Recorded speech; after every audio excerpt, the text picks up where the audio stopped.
Bonjour à toutes et à tous, bienvenue au webinaire de Proximus et Telindus. Mon nom c'est Virginie Seus et Vincent et moi aujourd'hui nous allons vous présenter Teams de manière un peu plus approfondie. En effet, vous connaissez déjà Teams parce que vous l'utilisez au quotidien et l'idée c'est de vous aider à aller un peu plus loin en termes d'efficacité, de productivité envers vos employés, mais aussi en termes de disponibilité et de satisfaction client.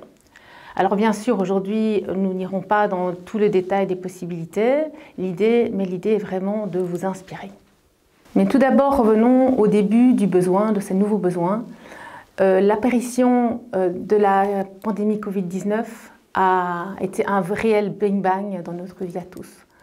Nous avons dû réinventer notre manière de travailler.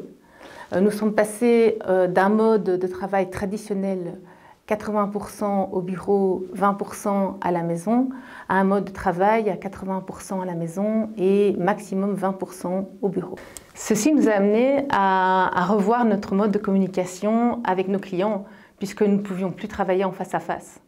De même que nous avons dû revoir notre mode de communication avec nos collègues, avec nos fournisseurs, vu que nous étions obligés de travailler à distance de la maison. Mais en parallèle de ce défi de travailler à distance, nous avons aussi un autre défi, qui est le fait de traiter une masse d'informations croissante. Ça devient un vrai challenge pour nous tous. Quand on regarde ici l'étude qui a été publiée par Microsoft, nous voyons que 50% de notre temps est passé à faire des recherches d'informations. Et nous voyons qu'en parallèle, 60% des personnes qui ont été interrogées se plaignent aussi de passer à côté d'informations déterminantes. Une autre statistique de Microsoft est que l'usage de Teams a explosé pendant la période du Covid. Non seulement en Belgique, mais aussi dans le monde entier. Ils ont même annoncé qu'ils avaient dépassé le cap des 115 millions d'utilisateurs actifs journaliers. C'est une hausse de 53% par rapport à mai 2020. L'idée aujourd'hui est de zoomer sur quelques cas concrets afin de vous aider à mieux filtrer l'information et ainsi augmenter votre productivité. Les exemples que nous allons parcourir ensemble sont bâtis autour de la technologie Modern Workplace, développée par Microsoft. Il s'agit d'une solution cloud, donc disponible à distance, dans un environnement sécurisé, donc tout à fait indiqué dans la période actuelle. Mais je vais céder la parole à Vincent, qui va vous en parler davantage. Merci Virginie pour cette introduction. Je me présente, je m'appelle Vincent Briquet, je suis Product Manager Advanced Workplace chez Proximus. Je vais maintenant vous expliquer un peu plus en détail comment on peut utiliser Microsoft Teams et l'environnement Power Platforms dans l'ensemble de la digitalisation de votre entreprise. Alors Microsoft Teams, bien sûr, tout le monde connaît. Je pense que Virginie, comme tu l'as souligné, ça a connu un essor fulgurant pendant la pandémie. Tout le monde a l'habitude d'utiliser au moins les fonctions de base, de chat, de vidéoconférence, mais il faut savoir que Microsoft Teams va vous permettre d'aller beaucoup plus loin. Tout d'abord, sachez que Microsoft Teams est bâti sur la même plateforme cloud, Azure, que l'ensemble de la solution Power Platforms proposée par Microsoft, que nous allons voir maintenant. Ensuite, sachez que c'est en intégrant Microsoft Teams avec vos applications métiers, avec vos business process, que vous allez vraiment pouvoir en profiter pleinement. Et donc, puisque cette plateforme est intégrée avec la solution Power Platforms et que c'est vraiment ainsi que nous allons pouvoir en bénéficier pleinement, je vous invite maintenant à découvrir avec moi quelques exemples concrets de ce que nous avons pu réaliser pour des clients. Alors, Microsoft Teams, en quelques mots. Eh bien, Microsoft le définit lui-même comme un hub de communication et de collaboration. On va tout d'abord retrouver les outils de communication, tels que le chat, la vidéoconférence et les appels audio. On va ensuite avoir les outils de collaboration. Collaboration typiquement sur des documents, et donc on pourra facilement éditer, co-éditer même avec des collègues de travail, un document Word, Excel ou PowerPoint, sans quitter l'interface de Microsoft Teams. Mais là où Microsoft Teams devient réellement puissant, c'est dans l'étape suivante. Donc, tout en restant dans son Communication Hub. On va pouvoir s'intégrer avec d'autres applications, que ce soit encore des applications de l'écosystème Microsoft ou des applications tierce party, ou même implémenter des business process, des business flows complètement spécifiques à votre organisation et donc bénéficier de la complète puissance de Microsoft Teams. Enfin, n'oublions pas que Microsoft Teams a été conçu, designé pour être vraiment sécurisé et pour respecter totalement la confidentialité des données qui y sont hébergées. Enfin, pour terminer cette introduction, avant de rentrer dans le vif du sujet, voici quelques mots sur le portefeuille de services que Proximus va offrir autour de Microsoft Teams, et bien sûr que nous offrons également au Luxembourg via notre filiale Telindus. On va retrouver tout d'abord, bien évidemment, ce qui fait le cœur de métier de Proximus, à savoir le réseau de téléphonie. Donc nous intégrons Microsoft Teams via la fonctionnalité Direct Routing avec notre réseau de téléphonie fixe, ce qui va permettre de transformer son PC en téléphone. Au-delà de la partie intégration avec la téléphonie, il y a bien évidemment aussi l'intégration avec les salles de réunion.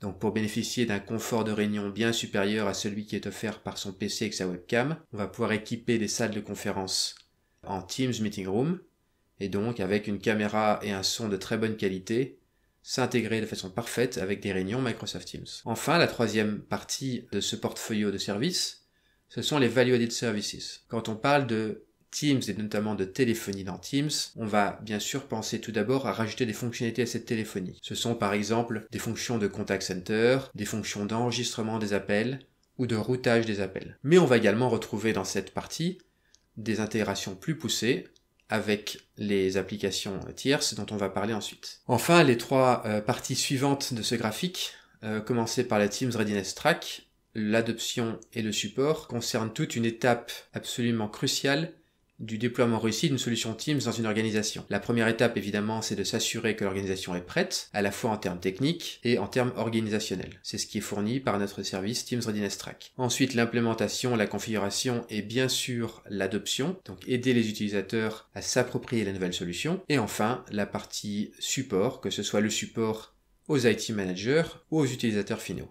Alors concrètement, quand on rencontre nos clients, la discussion évidemment commence autour de la digitalisation, du monde qui change, des nouvelles façons de travailler, mais quand on souhaite aller plus loin et vraiment rentrer dans le vif du sujet sur des choses actionnables, concrètes, on commence à poser des questions aux clients sur quelles sont leurs difficultés, quels sont les sujets qu'ils aimeraient digitaliser en premier, et on pense souvent low hanging fruits, comme on dit, donc des sujets qui sont relativement faciles à traiter et qui vont apporter immédiatement un gain de productivité important. Donc si on regarde les questions que les clients nous adressent, on pourrait les classer en deux grandes catégories.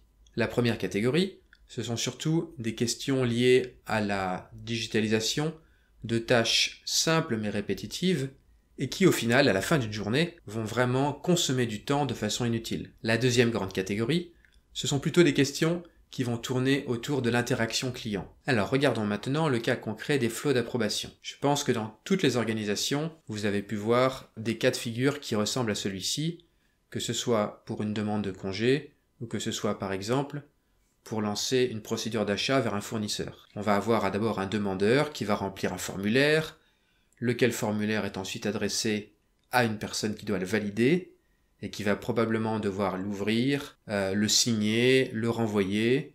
Si on est dans une situation un petit peu plus complexe, par exemple une demande d'achat qui va dépasser un certain montant, il y aura peut-être un deuxième, un troisième, voire un quatrième approbateur. Et donc toutes ces personnes vont devoir généralement aller dans un système, ouvrir, cliquer, valider, renvoyer et ainsi de suite. L'idée d'analyser ces flux et de les implémenter dans Teams, c'est qu'on va pouvoir de façon très simple, grâce à la plateforme Power Automate, anciennement Microsoft Flow, on va pouvoir intégrer ces flux dans Microsoft Teams et dans les outils qu'on a l'habitude d'utiliser. Alors les formulaires peuvent être définis directement dans Microsoft Forms par exemple. L'approbation elle-même va arriver sous forme de notification dans Microsoft Teams. On va pouvoir ouvrir le document, le regarder rapidement, appuyer sur un bouton et le flow va l'envoyer directement à la personne suivante dans le flow d'approbation ou directement à la personne qui a fait la demande si celle-ci doit être le destinataire final. Et donc on aura au final la possibilité d'implémenter ce flux et de le traiter de façon complète uniquement dans Microsoft Teams sans quitter cette interface. Dans le cas où cette approbation va nécessiter une signature électronique, on peut très facilement s'intégrer avec des plateformes leaders sur le marché tels que Adobe Sign ou DocuSign. Dans ce deuxième exemple, on s'intéresse à l'interaction entre un client ou un usager et votre organisation. Ça peut être donc, comme je le disais, une demande de rendez-vous pour du support technique, pour une phase de vente. Ça peut être également un rendez-vous avec un professionnel de la santé, avec un coach, avec un employé de service public. Enfin, le domaine d'application de ce cas de figure est vraiment très vaste, puisqu'on y retrouve de plus en plus de cas qui étaient auparavant traités par un appel téléphonique pour prendre rendez-vous et puis une réunion physique. La première étape donc dans la digitalisation, ça va être de prendre ce rendez-vous online, et on va mettre à disposition un calendrier des rendez-vous et des slots possibles pour une prise de rendez-vous en ligne via l'interface web. Une fois que le rendez-vous est sélectionné et approuvé, il va apparaître évidemment dans le calendrier Outlook de l'employé et sera visible depuis Microsoft Teams. Le jour J ou l'heure H, celui-ci n'aura qu'à cliquer sur le bouton Join comme s'il rentrait dans une vidéoconférence classique avec un de ses collègues. Du côté de l'invité, celui qui est le client final, on va avoir un cas de figure un petit peu différent puisqu'on n'aura pas besoin d'installer Microsoft Teams pour assister à cette vidéoconférence. Alors dans l'exemple qui vous est présenté ici, dans cette petite vidéo, c'est une simple maquette, mais pour bien comprendre comment ça se passe, on va simplement cliquer sur joindre la conférence, donner accès depuis son browser web à la caméra et au microphone de son PC, et on pourra rentrer dans la conférence après y être invité ou admis par l'employé. Donc cette maquette qu'on a réalisée a pour but de rendre les choses compréhensibles facilement. Si vous souhaitez voir un cas de figure plus concret qui a été mis en place en production, vous pouvez scanner le QR code sur ce slide qui vous renverra vers une vidéo YouTube plus complète. Dans l'exemple suivant, on va voir comment digitaliser une interaction entre un employé et un client dans le chat. Alors il faut savoir que les nouvelles générations de plus en plus préfèrent communiquer avec une organisation, que ce soit une entreprise ou un service public, en chat plutôt que en téléphonie. Ça a plusieurs avantages. Par exemple, le fait que ce soit pas complètement temps réel. Donc si on a envie d'avoir le statut de sa commande, par exemple, ou le solde de son compte, ou le montant de sa dernière facture, on peut très bien le faire à 2h du matin, envoyer un chat, on aura une réponse le lendemain, ça reste acceptable, et c'est la façon dont les nouvelles générations préfèrent interagir avec les organisations. Maintenant, le chatbot ne va évidemment pas répondre à tous les besoins, mais il va être capable de décharger en partie les agents de contact center pour leur permettre de se concentrer sur les tâches à plus grande valeur ajoutée. Là où le chatbot va vraiment être pertinent, c'est par exemple dans les cas de self-service qu'on pouvait traiter auparavant avec un IVR. Exemple typique, je veux consulter le solde de mon compte ou le montant de ma dernière facture. C'est quelque chose qu'on peut généralement faire en appelant un IVR, appuyer sur 1, appuyer sur 2, appuyer sur 3, écouter tous les messages. Le chatbot va pouvoir faire la même chose en répondant à 2 ou 3 questions en texte. On va également être capable via un chatbot de répondre à des questions de support en utilisant une base de connaissances ou une FAQ, foire aux questions. Donc sur la base de quelques échanges, quelques interactions avec le client, on va essayer de lui apporter une réponse parmi cette base de connaissances qui est à disposition. Maintenant, évidemment, dans certains cas de figure, dans même la plupart des cas de figure, on ne pourra pas traiter la demande du client directement via le chat, on devra l'escaler vers un expert. Mais on aura peut-être pu déjà préparer la question, par exemple en ouvrant une chatroom, en y intégrant à la fois le client et l'expert qui va être assigné, en donnant un numéro de ticket et en posant quelques questions pour avoir le contexte de la demande, avant même que l'expert soit vraiment assigné sur la tâche. Tout ça, ce sont des choses que nous pourrons faire avec un chatbot, et les chatbots se programment grâce à la plateforme Power Virtual Agents mise à disposition par Microsoft. Ils seront évidemment intégrables avec Microsoft Teams, de sorte que l'employé qui va répondre aux questions pourra le faire depuis son chat Microsoft Teams. Dans cet exemple, nous présentons un moteur de recherche qui a été développé chez Proximus pour répondre à un besoin qui, je pense, va vous parler à tous, c'est faciliter la recherche d'aide au sein de l'entreprise en trouvant les bonnes personnes qui ont les bonnes compétences. En effet, de plus en plus, dans nos organisations qui sont de plus en plus matricielles, avec des équipes virtuelles, avec en plus du travail à la maison, on a parfois des difficultés à trouver la personne qui peut nous aider sur un sujet précis. Et donc, ce moteur de recherche, qui a été conçu chez Proximus sur la base d'une communauté de Digital Heroes, va permettre de trouver facilement un expert, par exemple, compétent en Power BI, si je veux développer une nouvelle Power App et lui adjoindre des services de reporting. Concrètement, je lance cette application. Je peux la lancer soit depuis Microsoft Teams, soit depuis mon smartphone par exemple, puisqu'on peut directement lancer une Power App également depuis son smartphone. Et dans le moteur de recherche, je vais demander à avoir un expert Power BI. Comme on est intégré avec les autres outils de la plateforme Microsoft, je peux aussi filtrer par exemple uniquement les experts qui sont disponibles via leur présence Microsoft Teams ou qui ne sont pas en vacances via leur calendrier Outlook. Et donc j'aurai accès et je pourrai contacter très facilement dans Teams cette personne que j'ai trouvée. On pourra donner du feedback à un expert qui nous a aidés. On pourra également avoir des rapports et donc savoir sur quelles questions on a le plus besoin d'experts ou au contraire sur quelles questions on a été le plus aidé grâce aux experts qu'on a déjà dans l'organisation. Sur le slide 16, je vais vous présenter un autre exemple qui a été développé à la demande du gouvernement flamand. Le gouvernement flamand nous a demandé de développer un plugin pour Word. Alors ce plugin, qu'on a nommé Projet Oslo. Je vous rassure, rien à voir avec la Norvège. Ce plugin donc fonctionne à la fois dans Microsoft Word, l'application pour Windows, mais également dans Word Online. Il va donner aux employés du gouvernement flamand l'accès à une base de connaissances, une sorte de dictionnaire des termes les plus utilisés dans des documents officiels, avec à chaque fois le contexte, la définition exacte, et ce qui va permettre de vraiment avoir une uniformité dans l'ensemble des documents officiels, et également d'ajouter les définitions en note de bas de page, si on le souhaite. On le voit dans la petite vidéo, j'ai envie de mettre dans un document un terme qui pourrait être peut-être une rue, une avenue, j'utilise le moteur de recherche, finalement il va peut-être me proposer autre chose qui sera voirie communale, et si je veux intégrer ce terme de voirie communale dans mon document, je clique, j'ajoute la note de bas de page et j'ai la définition exacte. Enfin, pour terminer cette série d'exemples, je vais vous parler de l'application Save Together qui a été développée chez Proximus à la fin du premier confinement. Alors cette application a été développée à la demande express des équipes qui gèrent les bâtiments Proximus pour permettre un retour au travail en toute sécurité. L'idée étant que on a réduit, divisé à peu près par 4 la capacité de nos bâtiments et qu'on a donc permis aux employés de revenir sur une base volontaire, réserver leur place, s'assurer que le nombre de places n'est pas dépassé, et donc que nous allions pouvoir réserver notre place avant de venir au travail. Donc l'application fonctionne de façon très simple, on peut la lancer depuis Microsoft Teams, depuis son mobile, elle a été développée en Power Apps, et on va donc commencer par choisir dans quelle ville on va travailler, dans quel bâtiment, à quel étage, on va pouvoir visualiser immédiatement s'il reste des places ou non, et réserver sa place. Et on aura également la possibilité, dans le cas malheureux où une personne pourrait être testée positive au Covid après être allée travailler, on aura donc la possibilité d'aller voir qui a été présent à telle heure sur tel étage et qui a côtoyé les autres personnes sur le même étage. On a également intégré dans cette application du reporting via Power BI, donc Power BI qui est un des outils des Power Platforms et qui va permettre d'aller utiliser toutes les informations de la base de données et les présenter de façon graphique, de façon très simple. Voilà, pour conclure, je souhaitais présenter ce petit slide récapitulatif pour voir un peu les grandes possibilités qui sont offertes en termes d'intégration avec Microsoft Teams et les autres outils. Donc, sur la gauche du slide, on voit tout d'abord qu'on peut s'intégrer de façon totalement native avec l'ensemble des applications Microsoft qui sont déjà de la suite Microsoft Office, bien entendu. On parle de OneDrive, Excel, Word, PowerPoint, etc. On parle également des applications qui permettent les shifts, qui permettent de faire des formulaires, qui permettent de faire du reporting, Power BI. On a au total 45 applications qui sont intégrables nativement avec Microsoft Teams.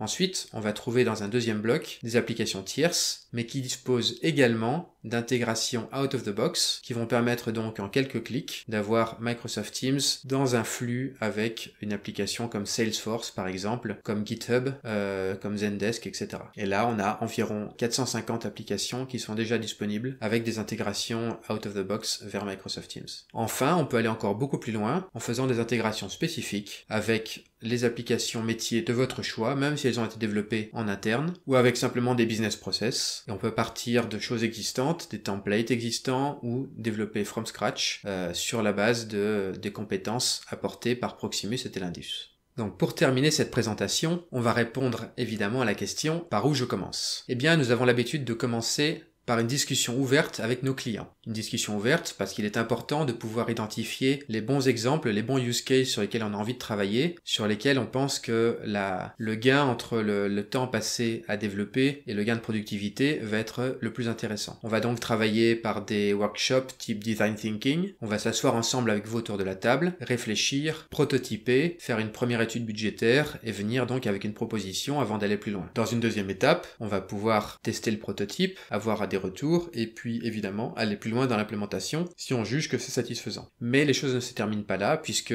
on ne vous laissera pas tout seul avec les clés de l'application. On vous offrira également la possibilité de fournir une maintenance, des mises à jour et des améliorations au fur et à mesure. Si je reprends l'exemple du Save Together, après avoir eu la possibilité de réserver nos espaces de travail, les ressources humaines de Proximus nous ont demandé est-ce qu'on puisse également réserver nos places de parking, puisqu'en 2021, la façon de bouger va changer et donc les plans de mobilité vont faire la part belle à plus de flexibilité, ce qui va également être supporté par les applications Power Apps. Voilà, nous arrivons à la fin de ce webinaire. Je vous remercie pour votre attention. J'espère que ça vous a plu. Maintenant, n'hésitez pas à prendre contact avec votre account manager chez Proximus ou Telindus et nous serons ravis de parler avec vous de vos projets de digitalisation. Merci beaucoup. Proximus. Think possible.